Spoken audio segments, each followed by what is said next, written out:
pada tahun 1969, Norwegia mengebor dasar laut, dan untuk pertama kalinya, negara itu berhasil dapat sumber minyak bumi. Namun, karena berambisi ingin jadi negara penghasil minyak terbesar di dunia, pemerintah Norwegia pun memperbanyak jumlah tambang minyak di tengah laut. Setiap kali minyak mau habis, pemerintah akan mengebor dan mencari sumber minyak di wilayah lain. Pengeboran itu terus terjadi hingga 50 tahun lamanya. Wanita ini bernama Sofia. Dia adalah seorang teknisi di perusahaan pembuatan robot laut di Norwegia. Pagi itu, Sofia sedang sarapan di rumah pacarnya yang bernama Setian. Setian ini duda anak satu. Dia bekerja di perusahaan tambang minyak. Siangnya di kantor, Sofia dan rekan kerjanya yang bernama Arthur menguji coba robot baru buatan mereka. Sepulang kerja, Sofia mengajak Arthur berpesta di rumah Setian. Waktu sampai, terlihat sudah banyak orang yang datang. Salah satunya adalah sahabat sekaligus rekan kerja Setian bernama Roni.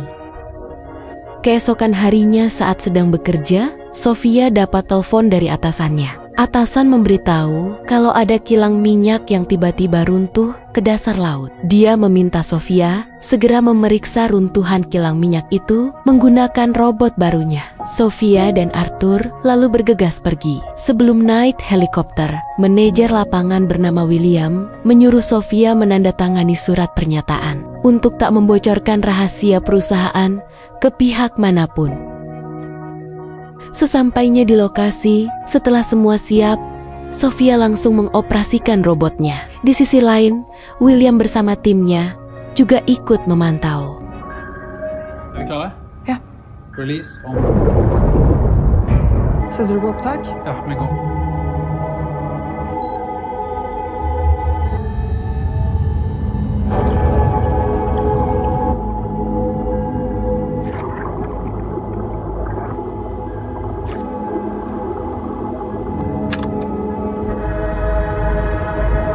Ser du en öppning? Ja.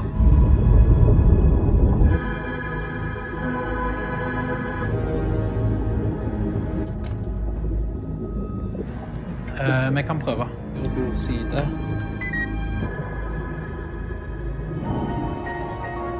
Dalam reruntuhan mereka melihat mayat seorang pekerja.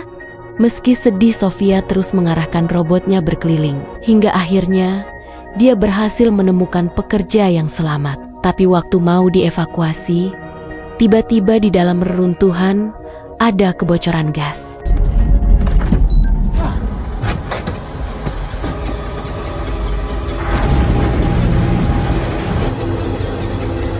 Ini lagi gas, du må få vekk båten.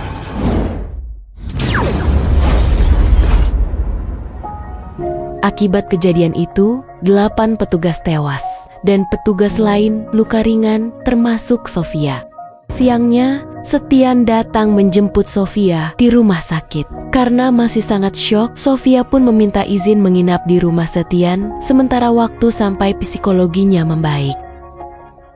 Malamnya, William dan timnya melihat simulasi bagaimana proses runtuhnya kilang minyak tadi siang. Berdasarkan perhitungan, kilang minyak runtuh hanya dalam waktu sekitar 2 menit. Mendengar penjelasan barusan, semua orang bingung kenapa kilang minyak sekokoh itu bisa roboh dengan cepat. Di sisi lain, saat Arthur melihat rekaman video robotnya, dia kaget. Ternyata ada lubang yang sangat besar di dasar laut. Besok malamnya di kantor, ketika melihat videonya, Sofia ikut kaget. Ia lalu menyalin video itu ke harddisk. Kemudian mengajak Arthur pergi menemui William. Waktu sampai, Sofia menyuruh Arthur menunggu di mobil, sementara dia akan masuk sendirian. Saat bertemu William, Sofia menunjukkan videonya dan mengatakan kalau lubang besar itu tak mungkin cuma gara-gara kebocoran gas. Pasti ada sesuatu yang jauh lebih besar. Tanpa memperdulikan ucapan Sofia, William langsung mengambil harddisknya, lalu meminta Sofia jangan beritahu siapapun, atau dia akan dituntut sesuai surat kesepakatan kemarin. Setelah Sofia pergi, William mengadakan rapat dengan para investor dan petinggi negara. Sambil menunjukkan videonya, William menjelaskan bahwa lubang besar di laut itu mungkin akibat longsor. Longsor kali ini bukan sekedar longsor biasa, tapi longsor terbesar dalam sejarah. Bila tak segera ditangani, maka bisa jadi bencana kerusakan lingkungan. Mendengar penjelasan William, petinggi negara bertanya, kenapa bisa longsor sebesar itu?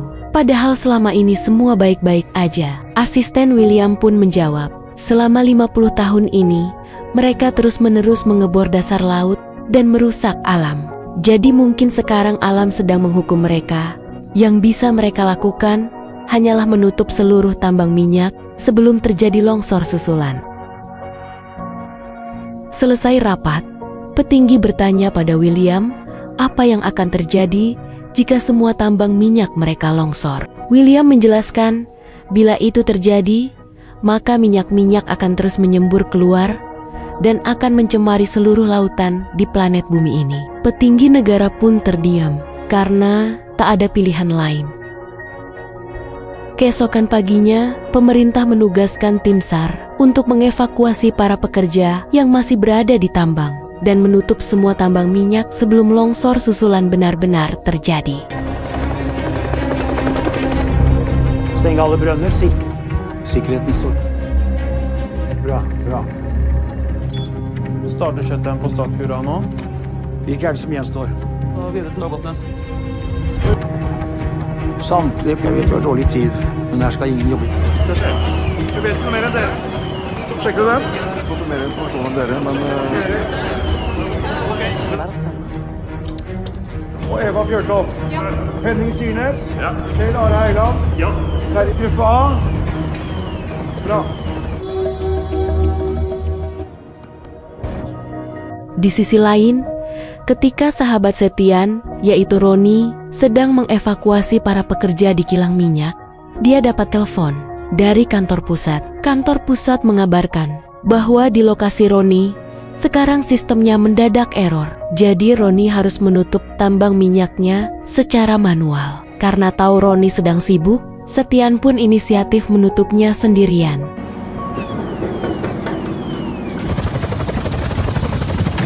Dusjen har kommet.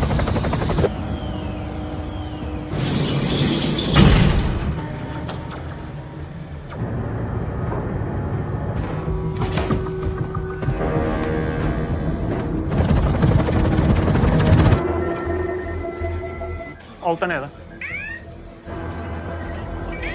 Are, er det nede hos deg?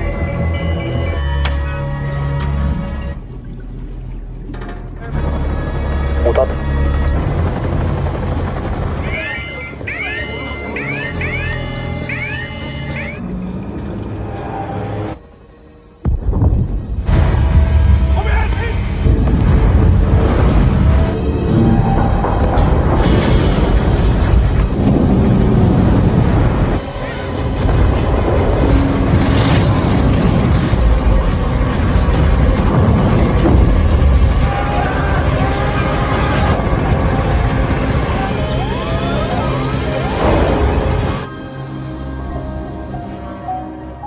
Setian terkubur reruntuhan.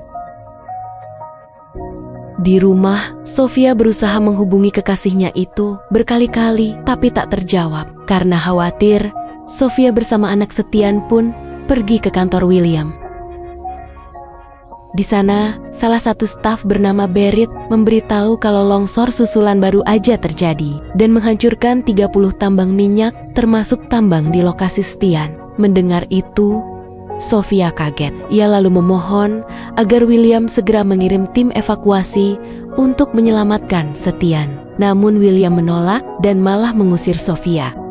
Di luar ruangan, Sofia hanya bisa duduk lemas di samping anak Setian. Ketika mulai tenang, Sofia ingat kalau setiap ruangan di pertambangan minyak pasti ada CCTV-nya. Ia kemudian meminta Berit untuk menunjukkan CCTV di lokasi Setian.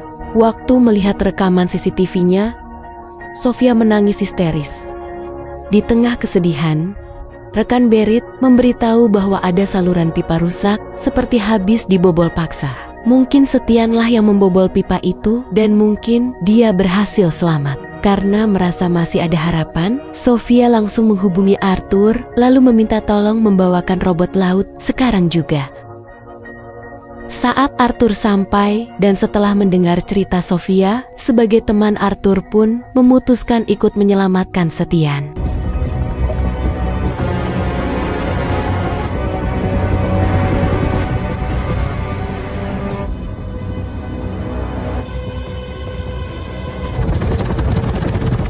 Til høyre ser dere Gullfaks Alfa.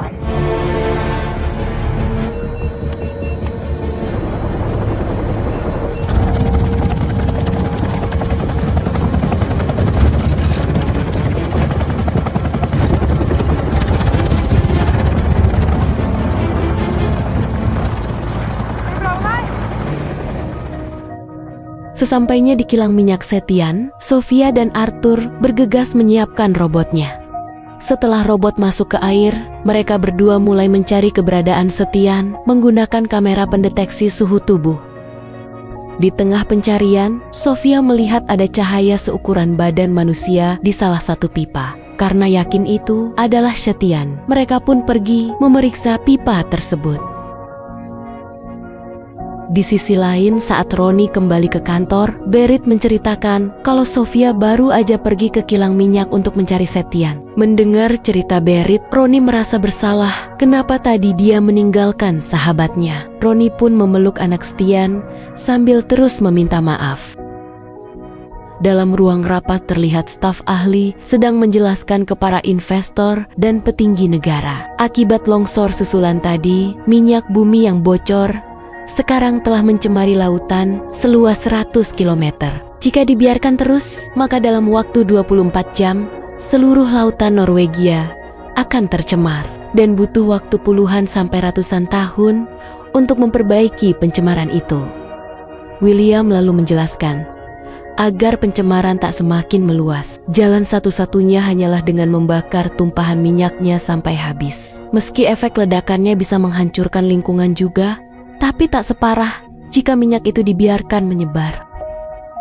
Petinggi negara pun mendiskusikan keputusan ini dengan jajaran pemerintahan terlebih dahulu. Selesai menelpon dan mempertimbangkan semuanya, pemerintah memutuskan mengizinkan William membakar tumpahan minyaknya menggunakan pesawat militer. Di sisi lain, Sofia dan Arthur masih berusaha mencari keberadaan Setian. Setelah memeriksa pipa satu demi satu, akhirnya mereka menemukan Setian. Tapi ketika ingin menolongnya, mendadak pipa tempat mereka goyang. Beruntung mereka masih sempat menyelamatkan Setian dan berhasil keluar dengan selamat. Di kantor, Berit memberitahu Roni kalau William akan membakar tumpahan minyak di laut. Mendengar itu, Roni buru-buru lari ke ruang pusat untuk menghentikannya. Namun tepat saat Roni sampai, sebelum sempat bicara, pesawat militer terlihat telah meluncurkan rudalnya. Sementara di kilang minyak, Sofia, Arthur, dan Setian melihat ledakan langsung menghubungi William. Di telepon, Setian meminta William segera mengirimkan tim evakuasi.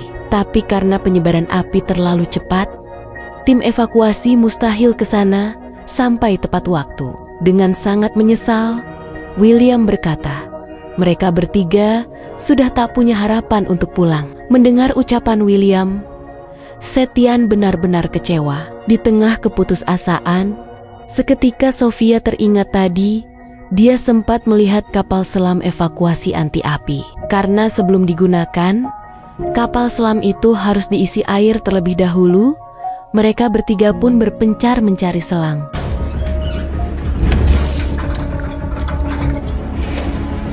Når du bare ta den inn i båten. Ja.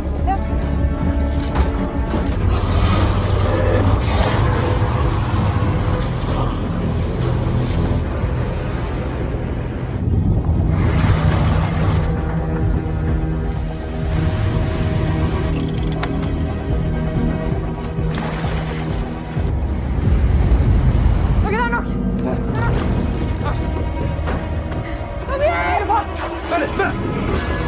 Når det var? Det går bra. Setelah semua siap, dan waktu Sofia menarik tuas untuk menurunkan kapal selamnya, sayangnya tuas itu tak berfungsi. Saat diperiksa, ternyata Arthur lupa menarik tuas di luar. Setian di situ menjelaskan, karena tuas dalam sudah terlanjur ditarik duluan, jadi rantai penahan di dalam sudah lepas. Jika Arthur keluar untuk menarik tuas luar, maka kapal selam akan langsung jatuh dan Arthur tak akan bisa masuk lagi. Mendengar penjelasan itu, karena tak punya banyak waktu, Arthur pun memutuskan mengorbankan diri.